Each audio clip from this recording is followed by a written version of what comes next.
Yes, hello. So welcome to my smart water meter management system. Yeah, so it's an application intended to monitor water consumption in a home. Yeah, so what basically you can achieve with this particular system, you can get a real-time insight on your water consumption. And in the event that you want to roll back to other months, for instance, maybe we are in September now. So if you want to roll back to January of this year, there's a capability of doing that. So there are analytics. You can see a curve showing your water consumption, and also it's possible to detect leakages. Yeah, so for the leakages, we can monitor it with the reduction of flow pulses in the water pipe. So basically, I've used ESP32 on the hardware level with a water flow meter mounted on top, which actually tracks the uh, flow pulse of the liquid now to get if there's a leakage. Um, and also now it measures the quantity of liquid that goes through the system. Yeah, so it's more advantage because we have automated the process by leveraging the power of IoT.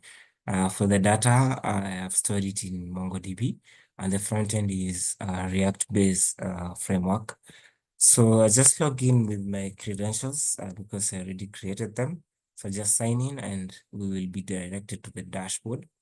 Yeah, so at the top here, you can see some cards. These cards will be displaying data in real time. So right now my microcontroller is not like powered on. Yeah, but this is the last reading that was collected. So there was no leakage and the flow volume was at 000. So when more volume of water flows in, we'll be getting different values here. But now the amount of liquid will be accumulating. So if you're using more volumes of water, it will be doing the graphs here, so that you can see what was the level of consumption within a particular day. So these are just the time frames and the amount of water that was consumed. And then now we talked about rolling back. So if you want to look at other dates, you can actually do so by using the calendar.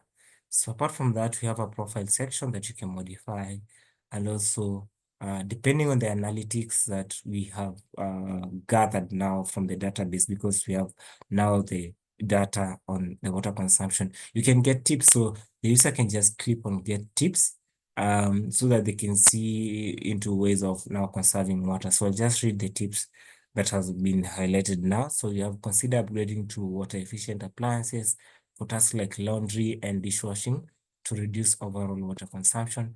And then tip number 2, consider upgrading to water efficient toilets that use less water per flush for sustained water saving. And then there is another tip of try reducing shower time to save water. So yeah, it will give you insight on that, which is very, very informative. And then you can go to threshold settings. So if you want to limit the amount of liquid that you want to use in a day or in a month, then you can be able to do so at this particular section. So you can maybe limit it at 20. So for this, you'll be getting real-time notifications. So currently I'm using a WhatsApp bot to send the notifications. Yeah, but you can also leverage other methods like SMSs and so on. Yeah, so you can configure the threshold settings, and yeah, it's very intuitive and very user-friendly when a user is using, very nicely organized. Yeah, so that is all for this. Yeah, we can just proceed to log out. Bye bye.